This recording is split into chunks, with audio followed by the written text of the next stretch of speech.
മദ്യം കുടിച്ചു കഴിയുമ്പോൾ അല്ലെങ്കിൽ ബ്രാൻഡി ആയിക്കോട്ടെ, വിസ്കി ആയിക്കോട്ടെ, കള്ള് ആയിക്കോട്ടെ, ഏത് തരം ഫോമിലുള്ള ആൽക്കഹോൾ നമ്മൾ കഴിച്ചു കഴിയുമ്പോൾ നമ്മൾ ഒരു കെമിക്കലിനെ നമ്മളുടെ ബ്രെയിനിൽ എത്തിച്ച് കൊടുക്കുകയാണ്.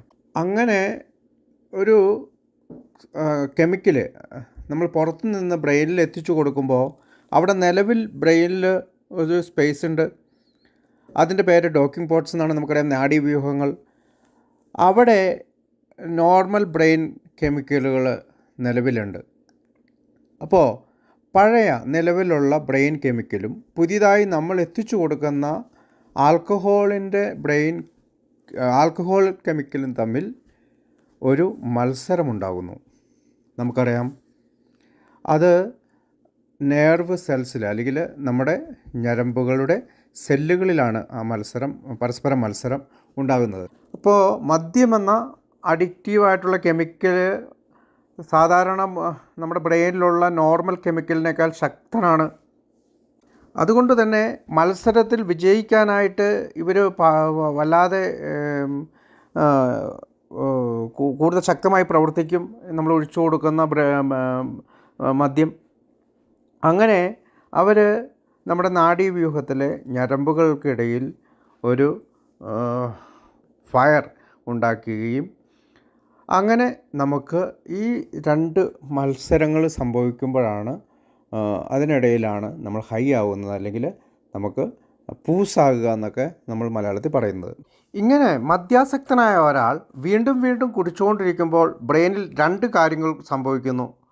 ഒന്ന്, നോർമൽ കെമിക്കൽ, അതായത് ബ്രെയിനിൽ സാധാരണ നിലയിൽ പ്രവർത്തിച്ചുകൊണ്ടിരിക്കുന്ന അല്ലെങ്കിൽ പ്രൊഡ്യൂസ് ചെയ്തുകൊണ്ടിരിക്കുന്ന നോർമൽ കെമിക്കൽസ് പ്രൊഡക്ഷൻ ചെയ്യുന്നത് അല്ലെങ്കിൽ ഉൽപ്പാദിപ്പിക്കുന്നത് കുറയുന്നു. അതുപോലെ തന്നെ കൂടുതൽ നമ്മൾ ഈ ബ്രാൻഡിയോ മറ്റു മദ്യമോ നമ്മൾ ബ്രെയിന് കൊടുക്കുമ്പോൾ, നമ്മുടെ അഡിക്റ്റീവ് കെമിക്കൽ കൊടുക്കുമ്പോൾ മറ്റ് സാധാരണ കെമിക്കൽ പ്രൊഡക്ഷൻ ചെയ്യേണ്ടതിൻ്റെ ആവശ്യമില്ലാതെ കട്ട് ബാക്ക് ചെയ്യുന്നു. അപ്പോൾ നമ്മുടെ അഡിക്റ്റീവ് കെമിക്കൽ കൂടുതലായി കടന്നു ചെല്ലുകയും നോർമൽ കെമിക്കലിനെ ഇല്ലാതാക്കുകയും അഡിക്റ്റീവ് കെമിക്കൽ കൂടുതലാവുകയും ചെയ്യുന്നു. ഇത് നമ്മളിൽ ചില ന്യൂറോൺസിനെ ബാധിക്കുന്നു. അങ്ങനെ അതിനെ അവിടെ ക്ലോസ് ചെയ്യുന്നു. അങ്ങനെ മദ്യാസക്തനായവൻ്റെ തലച്ചോറ് അല്ലെങ്കിൽ ബ്രെയിൻ നല്ലൊരു വ്യത്യാസം വരുന്നു. കാരണം നമ്മുടെ പൂസ് എന്ന് പറയുന്നത്, നമ്മൾ അങ്ങനെയാണ് പറയുന്നത്, പൂസ് ഹൈ എന്നാണ് ശരിക്കും ഇംഗ്ലീഷിൽ വയ്ക്കുന്നത്. അത് നിലനിർത്താൻ വേണ്ടി മോർ ആൻഡ് മോർ കൂടുതൽ അഡിക്റ്റീവ് സബ്സ്റ്റൻസ് ആയിട്ടുള്ള ഈ മദ്യത്തെ ഇത് സ്വീകരിക്കാനായിട്ട് നമ്മളെ പ്രേരിപ്പിക്കും. അപ്പോൾ നമ്മൾ വീണ്ടും കുടിച്ചു കഴിയുമ്പോൾ ബ്രെയിൻ പിന്നെയും അഡ്ജസ്റ്റ് ചെയ്യും. അങ്ങനെ ഈ അഡിക്റ്റീവ് സൈക്കിള് വലുതായി വരും. അപ്പോൾ കൂടുതൽ മദ്യം ആവശ്യപ്പെടാനായിട്ട് ബ്രെയിൻ തുടങ്ങും. എപ്പോഴാണോ നമ്മൾ മദ്യപാനം നിർത്തുന്നത്, അല്ലെങ്കിൽ അഡിക്റ്റീവ് കെമിക്കൽ നമുക്ക് ബ്രെയിനിലേക്ക് കൊടുക്കുന്നത് നിർത്തുന്നത്, അപ്പോൾ നമ്മളുടെ നോർമൽ ബ്രെയിൻ കെമിക്കൽ, അതിൽ അവിടെ സാധാരണ നിലവിൽ ഉള്ള കെമിക്കൽ വീണ്ടും ചെറിയ തോതിൽ പ്രൊഡക്ഷൻ തുടങ്ങും. അങ്ങനെ പ്രൊഡക്ഷൻ തുടങ്ങുന്ന നോർമൽ കെമിക്കൽ വളരെ പെട്ടെന്ന് തന്നെ ആ ലെവലെത്തിക്കുകയില്ല. കാരണം നമ്മൾക്ക് ഓൾറെഡി അവിടെ ചില അഡിക്ഷൻ ലെവലിലുള്ള കെമിക്കൽ കിടക്കുന്നുണ്ട്. അപ്പോൾ അങ്ങനെ ഒരു ചെറിയ കാലതാമസം ഇത് വരുത്തും. അതായത് നോർമലിലേക്ക് എത്തിക്കാനായിട്ട്, അല്ലെങ്കിൽ പഴയ നിലയിലേക്ക് എത്തിക്കാനായിട്ട് ഒരു കാലതാമസം നടത്തും. ഇവിടെയാണ് നമുക്ക് വിത്ഡ്രോവൽ സിൻഡ്രോം ഉണ്ടാകുന്നത്. വിത്ഡ്രോവൽ എന്ന് പറയുമ്പോൾ നമുക്കറിയാം, ചിലർ ശാരീരികമായിട്ട് അസുഖമുണ്ടാകുന്നു, ചിലർ ഡിപ്രഷൻ അല്ലെങ്കിൽ നിരാശനാകുന്നു, ഭയങ്കരമായിട്ട് അജിറ്റേഷൻ, ഭയങ്കര ദേഷ്യം വരുന്നു, കൺഫ്യൂസ്ഡ് ആകുന്നു, എന്തൊക്കെ ചെയ്യണമെന്നുള്ള വളരെ ഞങ്ങളുടെ അടുത്തുള്ള ചികിത്സാ കേന്ദ്രത്തിലൊക്കെ പോകുമ്പോൾ അവിടെ അയാൾ അറിയാതെ നടക്കുകയും ഭിത്തിയിലിടിക്കുകയും ബോധം കെട്ടു പോവുകയും ഒക്കെ ചെയ്യുന്ന പല വിത്ഡ്രോവൽ സിംറ്റംസും നമ്മുടെ ചുറ്റും, ചിലപ്പോൾ നമ്മുടെ ഉള്ളിലൊക്കെ ആളുകൾ വരുമ്പോൾ നമുക്ക് കാണാൻ കഴിയും. മദ്യപാനം നിർത്തി കഴിയുമ്പോൾ വളരെ സാവധാനം ബ്രെയിൻ നമ്മുടെ പ്രൊഡക്ഷൻ കൂട്ടും, നോർമൽ കെമിക്കലിനുള്ള പ്രൊഡക്ഷൻ കൂട്ടും. അതിൻ്റെ നാഡീവ്യൂഹങ്ങളിൽ അടഞ്ഞു പോയിട്ടുള്ള എല്ലാം റീ ഓപ്പൺ ചെയ്യും, വീണ്ടും തുറക്കുകയും ആ ഡോക്കിംഗ് പോർട്സ് അല്ലെങ്കിൽ നാഡീവ്യൂഹത്തിൻ്റെ വീണ്ടും തുറന്നുകൊണ്ട് നോർമൽ ലെവലിലേക്ക് വരികയും ചെയ്യും. പക്ഷേ ഇതിന് കുറച്ച് സമയമെടുക്കും. അങ്ങനെ സമയമെടുക്കുന്ന സമയത്ത് നമുക്കറിയാം ഓൾറെഡി നമ്മുടെ അഡിക്റ്റീവ് സബ്സ്റ്റൻസസ് അവിടെ കിടക്കുന്നുണ്ട്. അപ്പോൾ അതിൻ്റെ ഒരു സഹായവും കൂടി സ്വീകരിച്ചുകൊണ്ടാണ് ഇവരിത് ചെയ്യുന്നത്.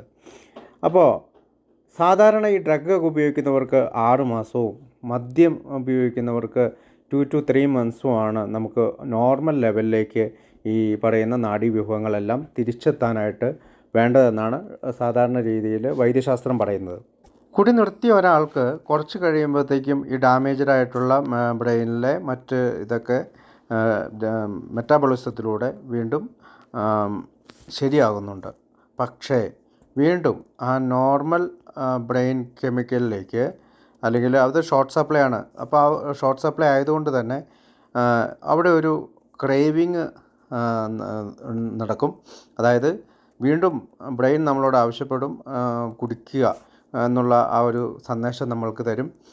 എങ്ങാനും നമ്മൾ വീണ്ടും കുടിച്ചാൽ, അല്ലെങ്കിൽ അതിനെ പറയുന്നത് സ്ക്രീമിങ് ഓഫ് ബ്രെയിൻ എന്നാണ്. അപ്പോൾ ബ്രെയിനിൻ്റെ കരച്ചിലാണ്, എനിക്ക് മദ്യം തരൂ. കാരണം ഈ പുതിയ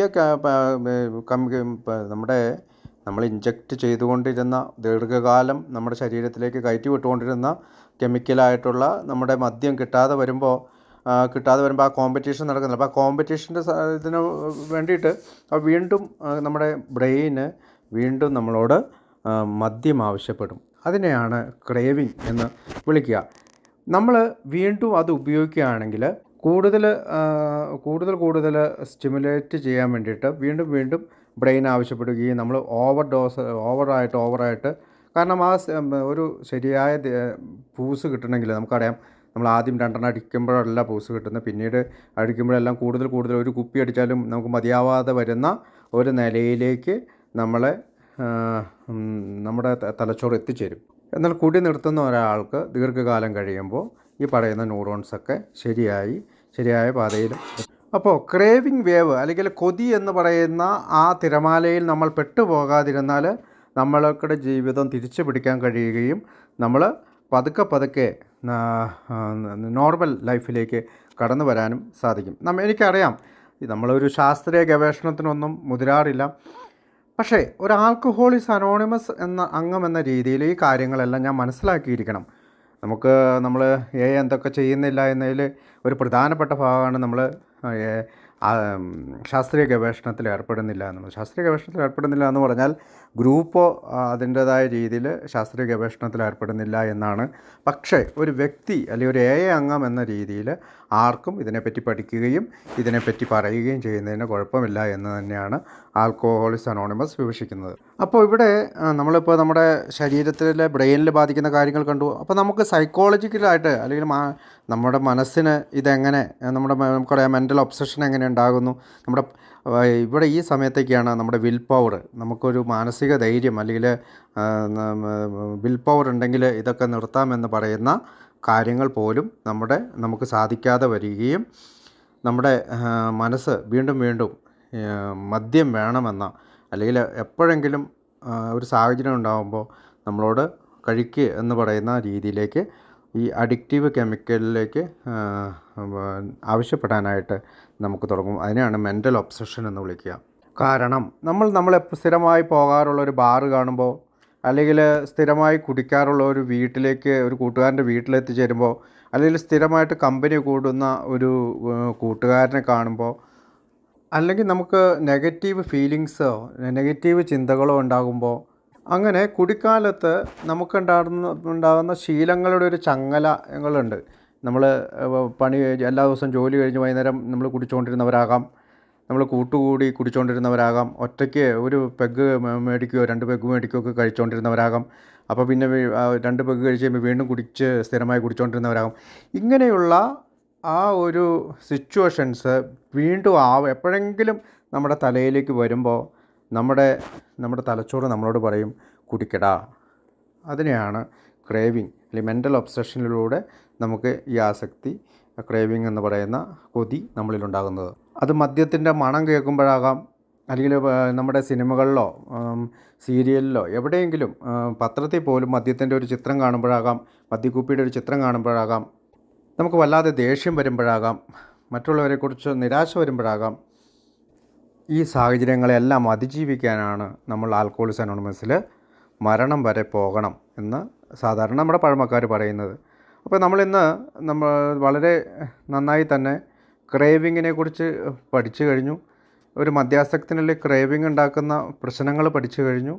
ഇനി മുന്നോട്ടുള്ള യാത്രയിൽ നമുക്ക് ഇനിയും പഠിക്കാനുണ്ട്. നമ്മൾ ഈ ഓരോരോ മീറ്റിങ്ങിൽ പങ്കെടുക്കുമ്പോഴും മറ്റുള്ളവരോടൊക്കെ സംസാരിക്കുമ്പോഴൊക്കെ ഇതിനെക്കുറിച്ച് കൂടുതലായിട്ട് മനസ്സിലാക്കാനും ഇനിയും ഈ വിഷയങ്ങളെല്ലാം ഇവിടെ സംസാരിക്കാനും ഒക്കെ നമുക്ക് കഴിയട്ടെ എന്ന് പ്രാർത്ഥിച്ചുകൊണ്ട് ഞാൻ നിർത്തുന്നു. Thank you.